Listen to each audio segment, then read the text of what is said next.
করছেন। আমরা এই বিশাল ওলামা একরামের পক্ষ থেকে, এলাকাবাসীর পক্ষ থেকে হুজুরকে মুবারকবাদ জানাই। আলহামদুলিল্লাহ আমাদের মাঝে এসে উপস্থিত হয়েছেন উস্তাদুল আসাতিজা, অসংখ্য আলেম ওলামা উস্তাদ, পাক ভারত মহাদেশের অন্যতম আলেম দ্বীন, বনশ্রী দারুল মাদ্রাসার প্রিন্সিপাল ও শাইখুল হাদিস আল্লামা ইয়াহিয়া মাহমুদ দামাত বরকাতুহুল আলিয়া। এখন আপনাদের সামনে গুরুত্বপূর্ণ নসিহত পেশ করবেন উস্তাদুল আসাতিজা আল্লামা ইয়াহিয়া মাহমুদ দামাত বরকাতুহুল আলিয়া। হযরতকে তার নসিহত পেশ করবার জন্য মাহফিল বাস্তবায়ন কমিটির পক্ষ থেকে সবিনয় অনুরোধ করছি। السلام عليكم ورحمة الله وبركاته. وعليكم السلام ورحمة الله وبركاته. الحمد لله كفى وسلام على عباده الذين اصطفى خصوصا على أشرف الأنبياء وخاتم الرسل محمد المصطفى صلى الله تعالى عليه وعلى آله وصحبه الذين هم خلاصة العرب العرباء وخير الخلائق بعد الأنبياء. أما بعد فأعوذ بالله من الشيطان الرجيم. بسم الله الرحمن الرحيم.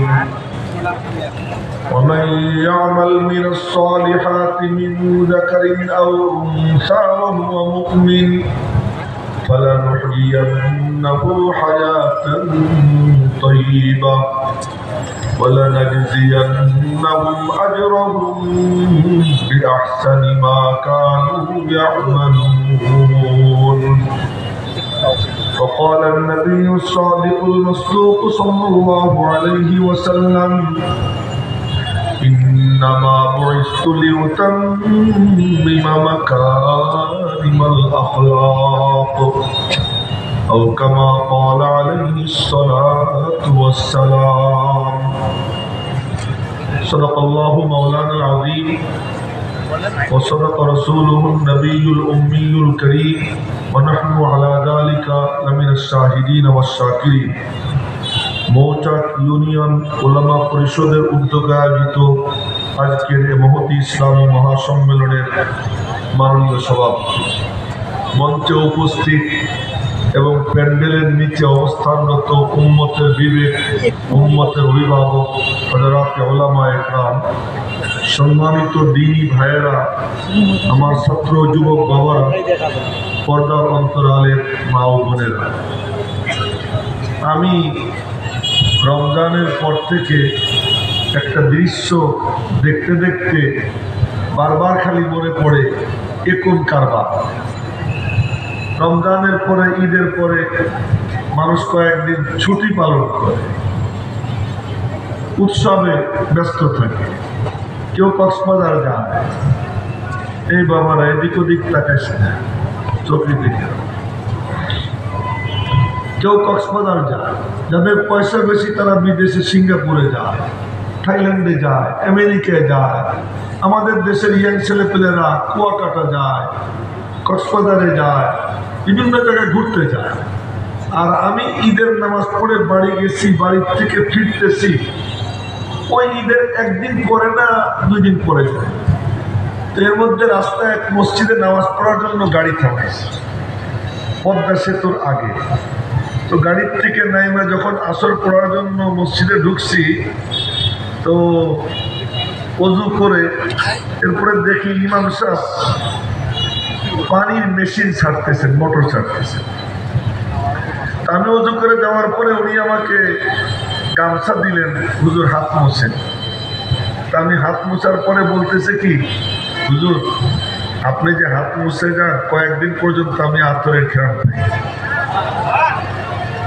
এই কথা বলার পরে আমার এত ভিতরটাই এমন হইল, আমি আমার পকেট থেকে 500 টাকা কসকসা নোট, 100 টাকা 5 খান নোট তারে দিলাম।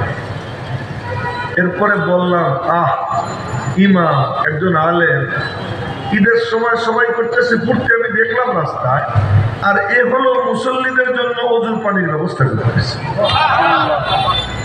এ হলো আলেম, এরা হলো ওরাসাতুল আম্বিয়া। मेरे मोहतरम भाइयों, আমি আপনাদের সামনে ওয়াজ করব না, আজকে গল্প শুরু হয়ে গেছে, গল্পই করব। ইমাম শাফি রহমতুল্লাহ বাড়ি বেড়াইতে গেছেন ইমাম মোহাম্মদ রহমতুল্লাহ। যে নাম নিতেছি ইমাম শাফিকে জানেন? এতটুক কালে পিচ্ছি ছিলেন, এতিম, ওনার বাপ ছিল না। মারা সন্তান যত গড়তে পারে বাপের প্রভাব অতটা সন্তানের উপরে পড়ে না, মার প্রভাব যতটা পড়ে। মা যদি চান সন্তান মানুষ বানাইতে, মা খুব পারেন। ইমাম শাফির মা ছেলেকে লেখাপড়ার উপর উদ্বুদ্ধ করছে। গরিব, কলম কাগজ ছিল না, উটের হাড়, গরুর হাড়, মহিষের হাড়, এগুলো টুকাইয়ে টুকাইয়ে পরিষ্কার করে এর উপরে উনি লিখতেন। আল্লাহু আকবার বলবেন না। মোবাইল কেউ দেখেন না আব্বাজানরা, চোখ এদিকে রাখেন। আমি যাদের কথা বলতেছি এদের কথা একটু মনোযোগ দিয়ে শোনেন। তো সেই ইমাম শাফি রহমতুল্লাহ আলাইহি উনি ওনার মার খেদমত করতেন, মাথা টিপে দিতেন, পা টিপে দিতেন, মারে ঘুম পাড়াইতেন। যখন মার ঘুম আইসে গেছে ভাবতেন, তো মার পায়ের তলায় চাটা দিতেন, জিব্বে দিয়ে চাটা দিতেন। তো একদিন মনে করছেন মা ঘুমিয়ে গেছে, এই কথা মনে করে মার পায়ের তলায় চাটা দিছে। মা লাফ দিয়ে উঠছে, বাবা তুই কি করিস? কেন মা? তো তুই আমার পায়ের তলায় চাটা দিলি? না, আমার তোমার পায়ের তলায় চাটি না। তো তুই পায়ের তলায় তো চাটলি? না, আমি আমার জান্নাত চাটা দিচ্ছি। তার মানে নবীজি বলছেন ইন্নাল জান্নাতা তাহতা আকদামিল উম্মাহাত, ইন্নাল জান্নাতা তাহতা আকদামিল উম্মাহাত। জান্নাত মায়েদের পায়ের নিচে, তোমার পায়ের নিচে আমার জান্নাত। তোমার পায়ের তলায় চাটা দিলাম মানে আমি আমার জান্নাতে চাটা দিলাম। কেমন বুঝ অর্জন হয় যখন কারো সিনার মধ্যে আল্লাহ পাকের কালামের নূর চালায়, যখন দ্বীনি ইলম কারো সিনার মধ্যে চালায়। ইমাম শাফির নাম যেহেতু এসে গেল, ওনার ঘটনা বলবো, তো ওনার কথাটা অল্প একটু বলেই ফেলে। এই পড়তে পড়তে ইমাম শাফি রহমতুল্লাহের বয়স হয়ে গেছে 22 বছর। একজন নিচে হয়ে মোবাইলে কথা কয়, মনে করে হুজুর দেখতেছেন। আমি তো দেখতেছি, আমি তোর চোখ বন্ধ করে ওয়াজ করতেছি না, চোখটা সবাই এদিকে রাখতেন না। বয়স যখন 22 বছর পথে গেছে, হজ নিয়মিতই করতেন, বাড়ি মক্কা শরীফের পাশে নিয়মিত হজ করতেন। তো হজের মধ্যে এক বুড়া দস্তারখানা বিছিয়ে খাইতে বসছে।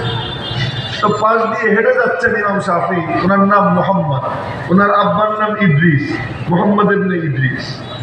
পাশ দিয়ে হেঁটে যাচ্ছে, এর মধ্যে ওই বুড়া বলছে ইয়া শাবাব, হে যুবক, তার আয় কুল মাই, আমার সাথে খা। বলার সাথে সাথে উনি খাইতে বসে পড়ছে। বুড়া বলতেছে কি, তুমি কি কুরাইশ বংশের নি? কাহা, আপনি বুঝলেন কেমনে? তোমার কাণ্ড দেখে একবারও না কয়লাম। এই যে তোমার সাদা সিধে ভাব, এর থেকে বুঝলাম তুমি কুরাইশ বংশের। কুরাইশ বংশের লোক দাওয়াত দিতেও ফ্রি, দাওয়াত খাইতেও ফ্রি। গল্প সল্প করতে করতে বুড়া জিজ্ঞেস করে, আঙ্কেল আপনি কোন জায়গা থেকে আসছেন? মদিনা শরীফ থেকে। মদিনা শরীফে একজন ইমাম আছেন না? হ্যাঁ, ইমাম মালিক। কাহা আছেন? আমার একটু তার কাছে নিয়ে যাবেন, আমার একটু নিয়ে যাবেন তার কাছে। যে কেমনে নিব? ও ও আচ্ছা আচ্ছা, নিতে পারি রে। আমাদের সাথে একজন হাজি মারা গেছে, তার উটটা খালি যাবে, তোমারে ওই উটে করে নিয়ে যাবো। তো ওই উটে চড়ে গেছেন, 16 দিন সময় লাগছে। 16 দিনে 16 খতম কোরআন শরীফ পড়ছেন। এরপরে মসজিদে নববীতে ঢুকছেন, নামাজ শুরু হয়ে গেছে, উনি নামাজের জামাতে দাঁড়াইছেন। এই লাইনটা কি লাইন তাই বলতেছি, লক্ষ্য করে। নামাজ শেষে এক টল ফিগার, উঁচু লম্বা, মাথায় পাগড়ি, দুরানি চেহারা, উনি এসে বসে গেছেন আর ছাত্ররা সব খাতা কলম নিয়ে বসছে, উনি হাদিস লেখাইতে শুরু করছেন। ইমাম শাফি 22 বছরের যুবক, উনিও বসে বসে শুনতেছেন হাদিস, কিন্তু ওনার তো কাগজও নেই কলমও নেই, সবাই লেখে, উনি কি করবেন? তো মনে মনে ভাবলেন ওদের সাথে তাল মিলে কেমনে বাম হাতে খাতা বানাইয়া সামনে পাইছিলেন একটা ভাঙ্গা চোরা কোনো একটা কিছু, এইটা দিয়ে হাতের মধ্যে লিখতেছে, হাতের মধ্যে লিখতেছে। 100 হাদিস লেখাইছেন ইমাম মালিক। 100 হাদিস লেখানোর পরে নামাজের টাইম হয়ে গেছে, ছুটি দিয়ে দিয়েছেন। ছুটি দিয়ে দিয়েছেন, যার যার মতো ওযু করতে গেছে, সব উঠে গেছে। ইমাম শাফি বসা, সবাই মনোযোগ দিয়ে শুনে। ইমাম শাফি বসা, ইমাম মালিক ডাক দিছেন, নাম তো জানেন না, এদিকে এসে কাছে গেছে, নাম মোহাম্মদ। কোত্থেকে আসছো? মক্কা শরীফ থেকে। কি করতেছিলা তুমি? হাতে লিখতেছিলাম। কি দিয়া? লেখা দেখাও। দেখে হাত ফাঁকা, কিছুই লেখা নাই।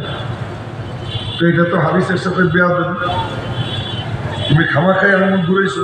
তা না, আমার কাগজ কলম নাই, সবাই লিখতেছে, ভাবলাম ওদের সঙ্গে চাল মিলেই, তাই একটু এমন এমন করতেছিলাম। আসলে আমি আমার দিলে লিখতেছি। সুবহানাল্লাহ, একটু জোরে কম। কি সমস্যা?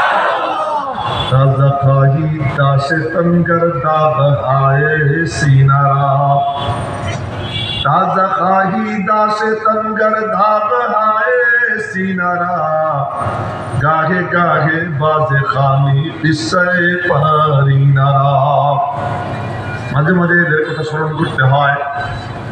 দিলের মধ্যে লিখতেছিলাম, আসলে এইটা হলো শো, আসলে আমি দিলের মধ্যে লিখতেছিলাম। ইমাম মালিক বললেন, তাই যদি হয়ে থাকে তো অর্ধেক শোনাও। ইমাম শাফি দাঁড়াইয়া পুরো 100 হাদিস শুনিয়ে দিয়েছেন। 100 হাদিস। এই ইমাম শাফি ইমাম মুহাম্মাদের ছাত্র, এই ইমাম মুহাম্মদ ইমাম আবু হানিফার ছাত্র। আল্লাহু আকবার বললেন। আজকে আমার উস্তাদ, ওনার সামনে আমি বুখারী শরীফের 1.5 হাদিস পড়ছি।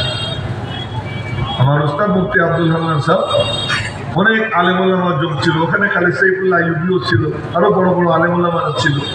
তো বললাম যে হুজুর, আপনার কাছে তো বুখারী শরীফ পড়িনি, আজকে একটু পড়ি আমরা, তা আপনি অনুমতি দিয়ে দিবেন, আপনার পক্ষ থেকে পড়াবো। বললাম, তা কে পড়বে? ওই মাদ্রাসার মোহতামিম আলী আকবর ভাই আমার ক্লাস করেন, উনি বলেন আপনি পড়েন। তো এই সৌভাগ্য আমার হয়ে গেল, আমি পড়লাম। আমি পড়লাম, এরপরে হুজুর অনুমতি দিচ্ছেন। এটা একটা মজার জিনিস, মজার জিনিস। তো বলতেছিলাম যে ইমাম মুহাম্মদ রহমতুল্লাহ আলাইহি ইমাম আবু হানিফার ছাত্র, ওই ইমাম মুহাম্মদের ছাত্র। তো উনি বললেন অনুমতি দিব এক শর্তে। কি শর্ত? কোন সলফিদের মাসলাকে চলতে পারবা না, ইউটিউব থেকে ফেসবুক থেকে কোনো দিন শিখতে পারবা না, দিন শিখবা উস্তাদদের কাছ থেকে, আলেম ওলামার কাছ থেকে। এই শর্তে অনুমতি দিলাম। কত জরুরি জিনিস লক্ষ্য করছেন। আজ সমাজ গুমরা হইতেছে, এর মূল কারণ ইউটিউব ফেসবুক। এখানে দেখে, এরপরে দেখি ট্যাংসাকাইয়া দাঁড়ায়, এরপরে দেখি হাত এখানে বাঁধবে। আমি দেখছি ফুটবল খেলোয়াড় যারা, ওই ফুটবল খেলার আগে বুকে হাত বাঁধবে, কিন্তু যখন মন্দিরে যায়, দেবতার সামনে যায়, এখানে হাত বাঁধে। দেখায় কি যে এখানে হাত বাঁধা আদব, আর খেলার সময় এরকম ধরতে হয় মজবুত করে। এই হাত বাঁধে কি? আরে বাবা, তুই এখানে হাত বাঁধতেছিস, তোর বান্ধাটা কে শিখিয়ে? তুই বলবি অমককে আমি বাঁধতে দেখছি, সে বলবে আমি অমককে বাঁধতে দেখছি, সে বলবে অমককে দেখছি। এই বলতে বলতে আবু হুরায়রার কাছে যাবে, আব্দুল্লাহ ইবনে আব্বাসের কাছে যাবে, ওমরের কাছে যাবে, আবু বকরের কাছে যাবে, কোন সাহাবীর কাছে যাবে। তিনি বলবেন আমি নবীজিকে এমন করে বাঁধতে দেখছি। যদি এই সনদকেও বলতে না পারে, ফেসবুকে দেখা এখানে হাত ধরে। এই জন্য আমার উস্তাদ আমাকে আজকে আমাদেরকে অনুমতি দিলেন এই শর্তের সাথে। তো বলতেছিলাম যে উস্তাদ এর কাছ থেকে ইল নেওয়ার পরে ভয়টা কি? এই ইমাম মুহাম্মদ পিচ্ছি ছিল। ইমাম আবু হানিফা বলতেন কি, তুই খাম্বারই পাশে বয়, আমার সামনে বসিস না, ছোট দাঁড়িয়ে ওঠে নেই, পিছনে বসে। সেই ইমাম মুহাম্মাদের ছাত্রত্ব গ্রহণ করছেন কে? ইমাম শাফি রহমতুল্লাহ। এই ইমাম মুহাম্মদ ইমাম শাফি বাড়ি বেড়াইতে গেছেন। আলেম কাকে বলে সেটা বোঝানোর জন্য এত লম্বা কথা বলছে। আলেম কাকে বলে? ইমাম মুহাম্মদ বেড়াইতে গেছেন, উস্তাদের জন্য যা আয়োজন করার করছে। উস্তাদ গেলে ছাত্র কি খুশি হয়। একদিন নবীজি গেছেন ওনার এক ছাত্রের বাড়িতে, সেই ছাত্রের নাম আবু রাফে। মনে থাকবে না? জি করলো মাত্র 2-3 জন, সবাই মনে রাখবেন নি? নবীজির ছাত্র, তার নাম কি? আবু রাফে। আবু রাফের বাড়ি বেড়াইতে গেছেন। বাড়ির সামনে গিয়ে সালাম দিয়েছেন, আসসালামু আলাইকুম রহমতুল্লাহ। আবু রাফের তো আওয়াজ শুনে বুঝে ফেলেছে, সালামের জবাব দিয়ে দৌড়ে আসছে। ঘাম ঝরতেছে, এখন আমার কিছু কিছু ঘাম এর থেকে অনেক বেশি ঘাম ঝরতেছিল ওনার। কি করতেছিল? বকরি পাকাইতেছিল। বকরি পাকাইতেছিল। আচ্ছা নিয়ে আস, আর খুশিতে নিয়ে আসছে পুরো ব্যাগ ধরে। নবীজি বললেন, আমারে সামনের ঠ্যাং দাও, বকরির সামনের ঠ্যাং। ওনার মানে খুশিতে আত্মহারা হইয়া সামনের ঠ্যাং দিছে। তো নবীজি খাইয়া চাইটা চুটে পরিষ্কার করে ফেলাই দিয়ে বললেন, সামনের ঠ্যাং দাও। তো সামনের ঠ্যাং আর একখান দিছে। খাইয়া পরিষ্কার করে ফেলাই দিয়ে বললেন, সামনের ঠ্যাং দাও। ইয়া রাসূলুল্লাহ, এক বকরির সামনের ঠ্যাং তো দুইটাই থাকে, আর একটা কই পাবো? নবীজি বললেন, তুই করলি থেকে, আমার কাছে বকরির সামনের ঠ্যাং খাইতে খুব মজা লাগে। আমি এখন খাইতেছিলাম, আল্লাহ ফয়সালা হয়ে গেছিল, আমি যতক্ষণ চাবো তুই যদি দিতে থাকতি, আমার আল্লাহ আমারে দিতেই থাকতো। তুই তো মাঝখানে এটা নষ্ট করে দিবি, নষ্ট করে। তো ছাত্রের বাড়িতে উস্তাদ গেলে ছাত্র কেমন খুশি হয়। আমি গেলাম একবার এই শরীয়তপুরের গুসাইরহাট, আজ থেকে বেশ 8-10 বছর আগে। তো গুসাইরহাট আমি চেয়ারে বসছি, ছাত্র ওখানে দাঁড়াই আমার নাম ঘোষণা করতেছে, আমি ওয়াজ করবো। তো বলতে বলতে এক পর্যায়ে বলে কি, হুজুর আমার কাছে কয়েক বছর পড়ছে। আমি তার কাছে পড়ছি। মানুষ ছিল প্রায় 7-8 হাজার মানুষ। একজন মানুষও মাইন্ড করে নাই, সবাই বুঝে ফেলেছে যে ও খুশিতে বলবে একটা বলে ফেলেছে। হুজুর ওটাই খুশি। আমাদের লাইনটা এমন না, দেখেন না মৌলানা খালেদ সাইফুল্লাহ আইয়ুবী কি চমৎকার ওয়াজ, কত সুন্দর বয়ান করে। তার বয়ানে মন্ত্রমুগ্ধের মতো আমিও শুনি, কিন্তু ওই যে আমার কাছে 2-1 দিন পড়ছি, এই পড়ার কারণে ওই দেখলেই এই আদবের সাথে এই আচরণ করে। এটা আমাদের লাইনের বৈশিষ্ট্য। এখনো আমার জুতা নিয়ে আমার পিছে পিছে হাতে দাড়ি পাইকে গেছে, দাঁত পড়ে গেছে, কিন্তু আমার ছাত্র যেহেতু, আমি মুদাররিসি শুরু করছি তখন আমার বয়স হলো 20 বছর। তো যারা দাওরা হাদিস পড়তে ম্যাক্সিমাম বয়স আমার থেকে বড়, এই কেউ 7 বছরের বড়, কেউ 5 বছরের বড়, এদেরকে পড়েছে। এরা সব বুড়ো হয়ে গেছে, লাঠি কর দিয়ে দিয়ে আমার সামনে হাঁট। আমি কিন্তু এখনো জোর আল্লাহ বাগের কি বলছি। তো এই রাস্তাটা এমন। তো ইমাম শাফির বাড়িতে গেছেন ইমাম মুহাম্মদ। এই কথা শোনানোর জন্য কত কথা কইলাম না, মনোযোগ দিয়ে কেন বললাম এত কথা। ইমাম মুহাম্মদ বেড়াইতে গেছেন, আলেম কাকে বলে? ইমাম শাফি অনেক আয়োজন করছেন, উস্তাদরে খাওয়াইয়া আরো ঘটনা শুনো। উস্তাদরে খাওয়াইয়া রাত্রে বিশ্রাম করে দিয়ে হুজুরের শুইতে দিছেন। ইমাম মুহাম্মদ বললেন, আমার একটা কুপি জ্বালাইয়ে দাও। কুপি জানেন তো? কুপি আলগাবাতি, আমাদের ফরিদপুরে বলে কুপে, জানেন তো আপনারা? কুপে কুপে দেবে। তো আলগাবাতি জ্বালাই দিচ্ছে। ইমাম মুহাম্মদ ওই আলগাবাতির ওখানে এরকম ধৈরা পড়তেছে, কিতাব পড়তেছে। ইমাম শাফি কতক্ষণ পরপর দেখেন উস্তাদ কি ঘুমাইছে, দেখেছেন না? 1 বার 2 বার 3 বার করতে করতে রাত্র 2টা-2:30 বেজে যায়, উস্তাদজি ঘুমায়। গেছেন, কাছে গিয়ে বললেন, আলা তাস্তারিহু আইয়ুহাল উস্তাদ। উলামায়ে কেরাম মনোযোগ দিয়ে, বিশেষ করে উলামায়ে কেরাম মনোযোগ দিয়ে শুনেন, আপনারা তো শুনতেছেনই, উলামায়ে কেরামের দৃষ্টি আকর্ষণ করব। লেখে আলা তাস্তারিহু উস্তাদ, উস্তাদ জি রেস্ট নেবেন না? ইমাম মুহাম্মদের জবাব শুনেন, কাইফা আস্তারিহু ওয়াকাদ নামাত উয়ুনুল মুসলিমিন তাওয়াক্কুলান আলাইনা। রেস্ট নিব কেমন করে, অথচ সমস্ত মুসলমানরা ঘুমাই পড়ছে আমার উপর ভরসা কইরা, যে আমি তাদের জন্য ঠিক করে রাখবো কোনটা জায়েজ কোনটা না জায়েজ, কোনটা হালাল কোনটা হারাম, কোন ব্যবসাটা করা যাবে কোন ব্যবসা করা যাবে না, কোন ভাই মাল উপার্জন করা যাবে কোন ভাবে উপার্জন করা যাবে না, এই সমস্ত হালাল হারামের মাসলা আমাকে জিজ্ঞেস করবে। ওরা তো আমার উপরে ভরসা করে ঘুমাই রয়েছে, আমি যদি ঘুমাই তো ওদের জন্য মাসলা প্রস্তুত করবে কি? জোরে বলবেন না আল্লাহু আকবার। এ হলো আলেম। ইমামে আজম আবু হানিফা রাহমাতুল্লাহ আলাইহি 13 লক্ষ মাসআলা বের করছেন। 13 লক্ষ মাসআলা বের করছেন। 40 জনের বোর্ড নিয়ে বছরের পর বছর সাধনা করে এক সাগরেদের পুরো সংসারের খরচ চালাইছেন একা 30 বছর।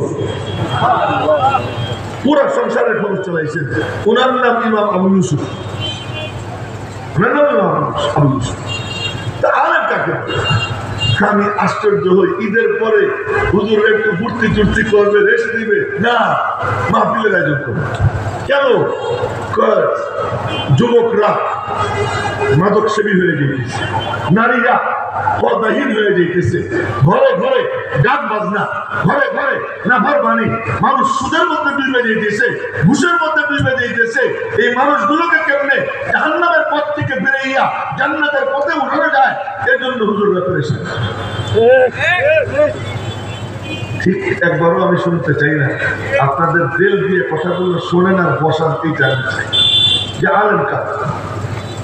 আজ 3-4 দিন পর্যন্ত এই ওলামা পরিষদের আলেমরা অস্থির, অনুমতি মিলে না, অনুমতি মিলে না, অনুমতি দেওয়ার চায় না। এই বাবা তুই অনুমতি দেওয়ার কেড়ে, আমি বলবো আল্লাহর কালাম, আমি বলবো নবীজির হাদিস। আল্লাহর কালাম বলতেও অনুমতি লাগে, নবীজির হাদিস বলতেও অনুমতি লাগে, আল্লাহ বলবো এরও অনুমতি লাগে, সুবহানাল্লাহ বলবো এরও অনুমতি লাগে।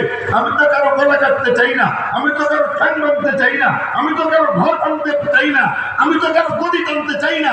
আমি তো চাই ওই সব গদিতে যারা বসা তাদের সিনার মধ্যে কোরআনে কারিমের নূর পৌঁছে যাক।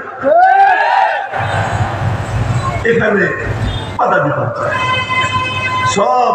আপনারা দেখছেন না, যখন করোনা আসলো না, এই মনোযোগ দিয়ে শুনে কথা, যখন করোনা আসলো গার্মেন্টসে কোনো করোনা নাই, বাসের মধ্যে কোনো করোনা নাই, সব করোনা মসজিদের মধ্যে ঢুকছে। মনে পড়ে 5 জন, পরে কয়ে যে 10 জন, এরপরে একটুখানি ফাঁক দিয়ে দিয়া, আর ওদিকে যখন ঘরে গিয়া স্বামী স্ত্রী শুইছে তখন মনে হয় মাঝখানে দেড়া ফাঁকছিল। হ্যাঁ, কোনো ফাঁকছিল না তো ওখানে করোনা নেই, ওখানে করোনা নাই। গার্মেন্টসে মেয়েরা গাদাগাদি করে কাজ করতেছে, ওখানে কোনো করোনা নাই। গার্মেন্টসের শ্রমিকরা বাসে উঠতেছে কাছাকাছি করে, ওখানে করোনা নেই। করোনা মসজিদের মধ্যে বসে।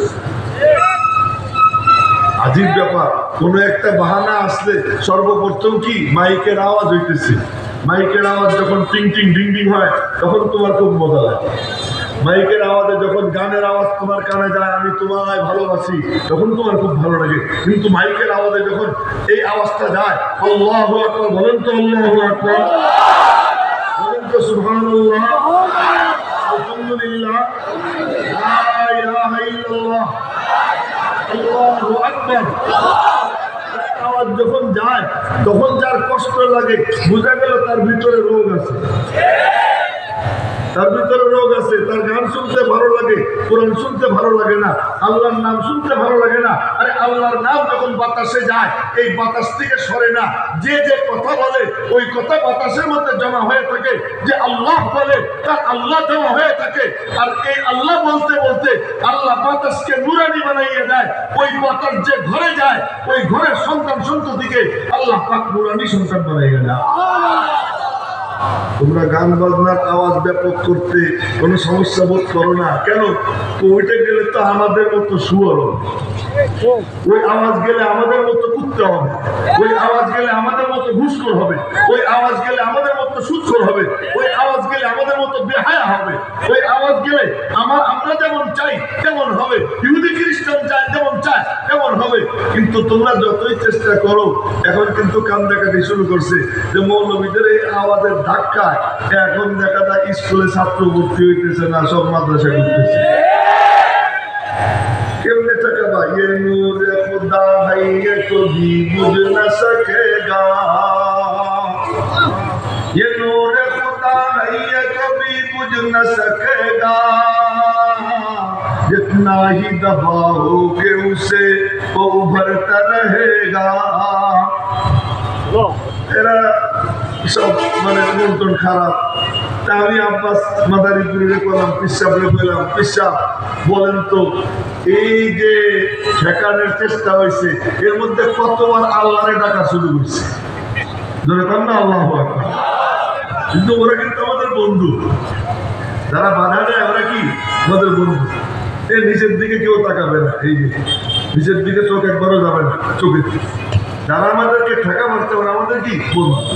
গুতাগুতি করলে শক্তি বাড়ে, কি হয় ওই যে ঠেকানোর চেষ্টা করছে। এই জন্য ওলামা একরামের ওই মালিকের সাথে তাল্লুক হয়ে গেছে, কি হয়ে গেছে সম্পর্ক। আর ওখান থেকে যখন মঞ্জুর হয়ে যায় ঠেকানোর সামর্থ্য দুনিয়াতে কার আছে বলে। এই জন্য আমাদেরকে খুশাইও না, আমরা সাধারণভাবে চলতে চাই, সহজ সরলভাবে চলতে চাই। কিন্তু যদি উস্কেইয়ে দেয় আর তখন একবার যদি আলেমরা সিদ্ধান্ত নিয়ে নেয় তোদের সাথে কোনো যোগাযোগ করবোই না, মালিকের সাথে যোগাযোগ করব, এই ফয়সালায় যদি একবার আলেমরা এসে যায় আল্লাহর কসম কোনো শক্তি তাদের মোকাবেলায় টিকতে পারবে না।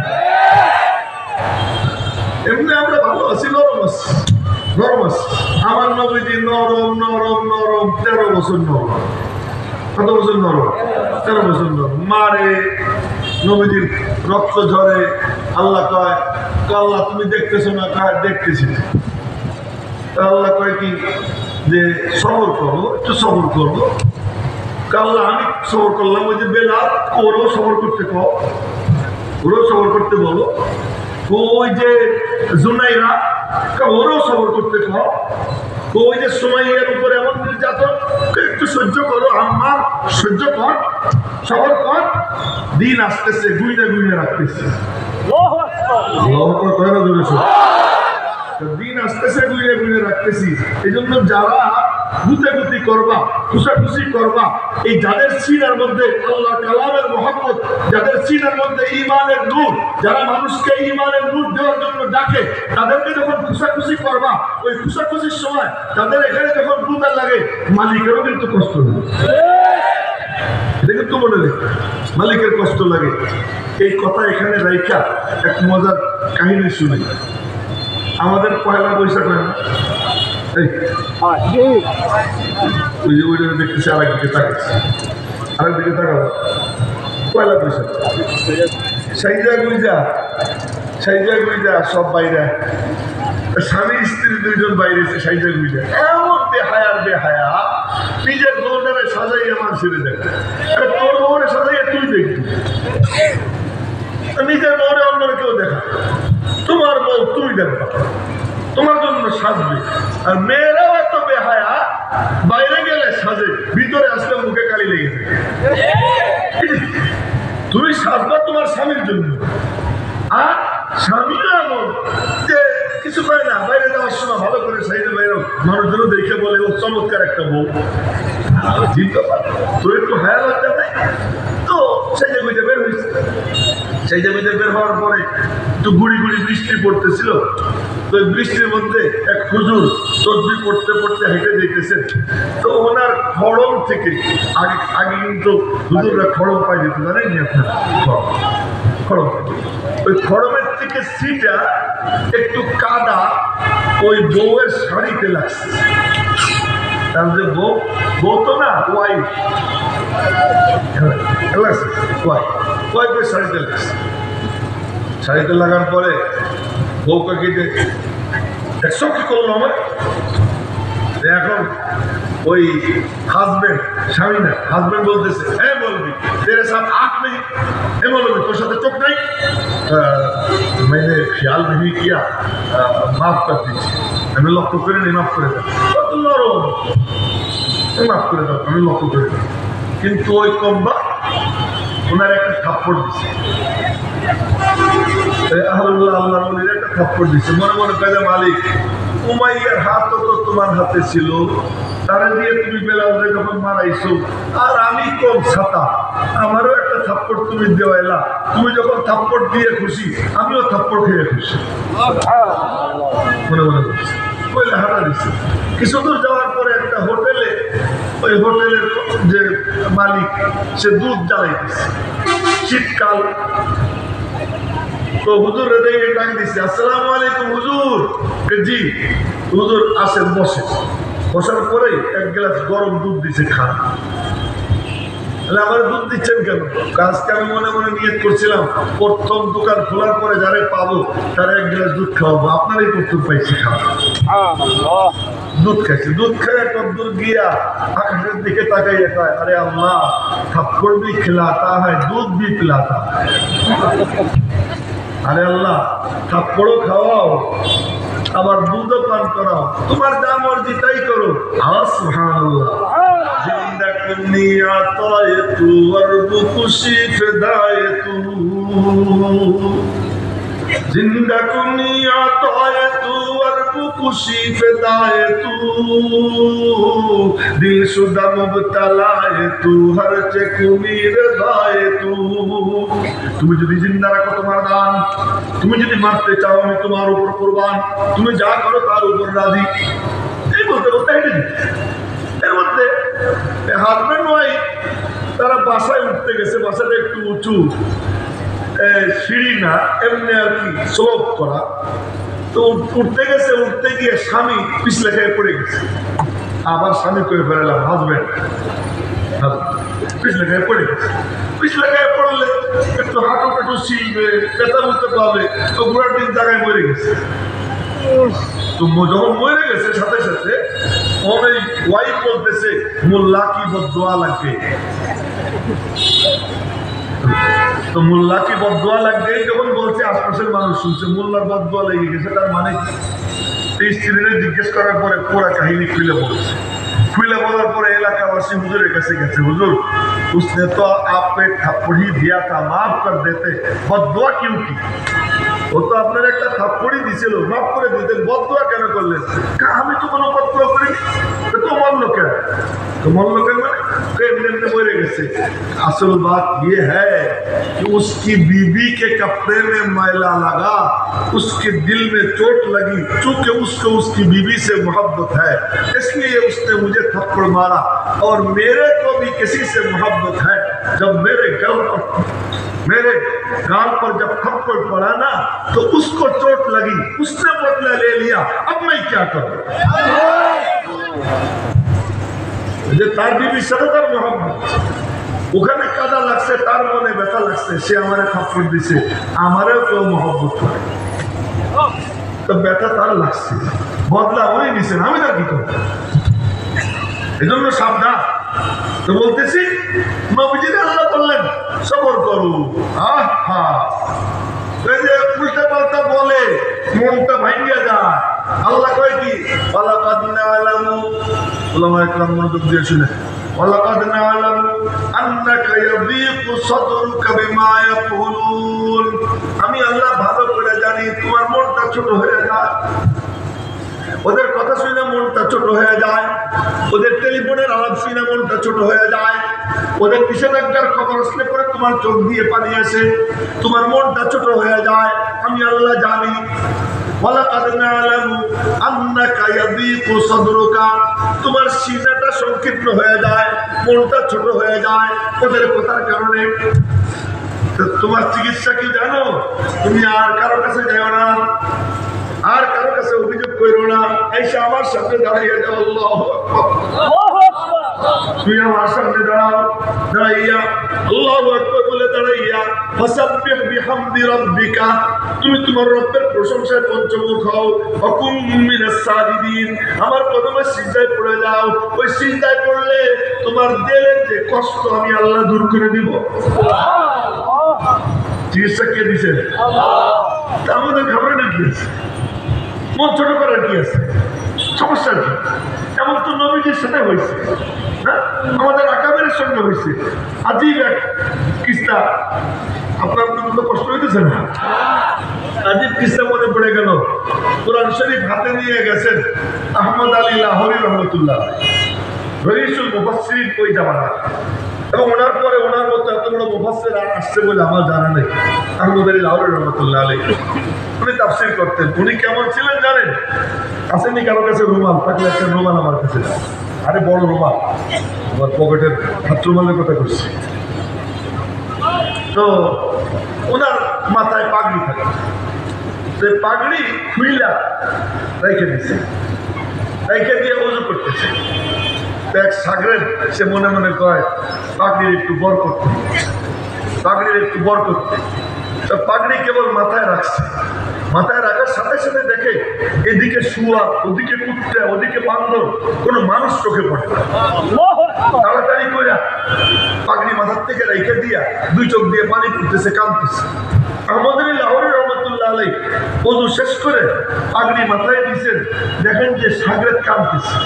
বললেন, বাবা কান্দিস কেন, কি হয়েছে? তো উস্তাদ জি, আপনার পাগড়ি বরকতের জন্য মাথায় দিয়েছিলাম, চতুর্দিকে চাইয়ে দেখি কোনো মানুষ দেখা যায় না, শুয়ার কুত্তা দেখা যায়। যে আলোচনা আমার মনে হয় আমার আগে আইয়ুবী করছে, আমার বাজার আইয়ুবী সাহেব এই আলোচনা মনে হয় করছে যে ইনসান রূপী শয়তান, ইনসান রূপী হায়াওয়ান, মানব রূপী জানোয়ার, যে ও বলতেছে হযরত এই পাগড়ি মাথায় দেওয়ার পরে চতুর্দিকে তাকাইয়ে দেখি একটারে মনে হয় কুত্তা, একটারে মনে হয় শুয়ার, একটারে মনে হয় সাপ, একটারে মনে হয় বান্দর, এরকম দেখলাম, কোনো মানুষ চোখে পড়ে না। উনি বললেন, তুই তো আজকে একবার দেখলি এই কাঁদতেছিস, আমি তো 19-20 বছর যাবৎ কাঁদতেছি। এই আহমদ আলী লাহোরী রহমতুল্লাহ আলাইহি কোরআন শরীফ হাতে নিয়ে মসজিদে মসজিদে ঘুরে ঘুরে তাফসীর করতেন। এক মসজিদে গেছেন তাফসীর করতে কোরআন কারীম হাতে নিয়ে, তা নামাজের পরে বলছেন, ভাইও आप सब बैठ जाओ, मैं अल्लाह के कलाम तुम्हें सुनाऊंगा, तुम बसो, আমি আল্লাহর কালাম তোমাদেরকে শোনাবো। তো ওখানে কিছু ছিল খাজা বাবা, চিনেননি খাজা বাবা? হ্যাঁ, না চিনলে চিনে নিয়েন পরে। কিছু খাজা ছিল দাঁত ছাড়া, বেদাতি, যাদের কি বেদাতি মানে দাঁত ছাড়া, দাঁত ছাড়া কথা বলতে গেলে মুখের পান পড়ে যায়। হ্যাঁ, ওইরকম চেয়ারে বসেই শুরু করে আশরাফ আলী থানভী কাফের, হুসাইন আহমদ মাদানী কাফের, এরপরে ইলিয়াস রহমতুল্লাহ আলাইহি কাফের, দেওবন্দি মৌলভী সব কাফের। তার মানে শরীয়তের দাঁত নাই, মুখ দিয়ে খালি বের হইতেই থাকে কাফের কাফের কাফের। এরকম কিছু বেদাতি ছিল। তো তারা বলছে, আমরা তোমারে তাফসীর করতে দিব না। এই লক্ষ্য করে ওলামা একরাম খুব মনোযোগ দিয়ে শুনে বললেন যে তাফসীর করতে দিব না। না, ঠিক আছে। कुरान शरीफ डान हाथे निया बुके निया बाम हाथ लंबा कर दिए बोलें तुम में से कोई आओ मेरे हाथ पकड़ के खींच खींच के मुझे मस्जिद से बाहर कर दो ताकि अल्लाह भी देखे फरिश्ते भी देखे कि मैं तो तफसीर करने आया था, अल्लाह का कलाम सुनाने आया था, लेकिन मुझे सुनाने नहीं दिया ताकि मैं क़यामत के मैदान में ये कह सकूं मौला मैं तो सुनाना चाहता था, इन्होंने मुझे सुनाने नहीं दिया। आओ कोई आओ मेरे हाथ पकड़ो। तर्जुमा तो बुझे ফেলছেন উনি কোরআন শরীফ বুকে নিয়ে বাম হাত লম্বা করে দিয়ে বললেন একজন এসে আমার হাত ধরে টাইনে টাইনে বের করে দাও, আল্লাহর আমি কিয়ামতের দিন বলবো আমি আহমদ আলী আল্লাহর কালাম শুনাইতে গেছিলাম আমাদের শুনাইতে দেয় না। এক মাস্তান টাইপের ছেলে ছিল एक साइडे बसा से बोले कि खबरदार किसी ने अगर उनका हाथ पकड़ा ना तो उसकी नस्ल बर्बाद हो जाएगी, खबरदार केউ যদি ওনার হাত ধরিস তার বংশ শেষ হয়ে যাবে। এ হুজুর আপনি তাফসীর করেন, আপনি তাফসীর করেন, বাধা আসবে, বাধা আসবে, খুঁটা লাগবে, ব্যথা লাগবে, কিন্তু সবর করো না, একটু সবর করো না। নবীজি সবর করছেন না, নবীজি সবর করছে। এরপরে আমি আপনাদেরকে এখন যা গল্প শুনবো না সব হাদিস। একদিন হযরত সাদ ইবনে মুআয রাদিয়াল্লাহু তাআলা আনহু, এটা বুখারী শরীফের হাদিস শুনেছি, মনোযোগ দিয়ে শুনে। আর শাহ ওলিউল্লাহ মুহাদ্দিস দেহলভী রাহমাতুল্লাহ আলাইহি বলছেন, যখন কোনো হাদিসের চর্চা হয় কোথাও, তখন আমি নিজে দেখছি রওজা পাকের পাশে বৈশা যে নবীজির সিনার থেকে নূরের ফোকাস ওই মজলিসে যায়। এখন আমি যে হাদিস শুনেছি মাত্র গতকাল না, হ্যাঁ গতকালই নাকি পরশুদিন বুখারী শরীফে আমি পড়াইছি, সেই হাদিস আপনাদেরকে শুনেছি। সে হাদিস হলো কি, হযরত সাদ ইবনে মুআয রাদিয়াল্লাহু তাআলা আনহু, ওনার মক্কার বন্ধু ছিলেন উমাইয়া, ছিল উমাইয়া। আর মদিনায় ওনার ওই উমাইয়ার বন্ধু ছিলেন হযরত সাদ ইবনে মুআয। উনি যখন মদিনায় যাইতেন সাদ ইবনে মুআযের বাড়িতে থাকতেন, আর সাদ ইবনে মুআয মক্কায় গেলে উমাইয়ার বাড়িতে থাকতো। শুনেন মনোযোগ দিয়া। একবার হযরত সাদ ইবনে মুআয রাদিয়াল্লাহু তাআলা আনহু মক্কায় গেছেন, যে উমাইয়ার বাড়িতে অবস্থান দিয়ে বলেছেন, উমাইয়া একটা নির্জন সময় দেখো, আমি একটু আল্লাহর ঘরে তওয়াফ করব। একটা নির্জন সময় দেখো, আল্লাহর ঘরে তওয়াফ। তো সাদ ইবনে মুআযকে নিয়ে উমাইয়া দুপুর বেলায় বের হয়েছে। যখন দুপুর বেলায় বের হয়েছে, আর যেখানে বাঘের ভয় সেখানে রাত পোহায়, আবু জেহেলের সঙ্গে দেখা। আবু জেহেল বলে, এ আবু সফওয়ান, উমাইয়ার উপনাম আবু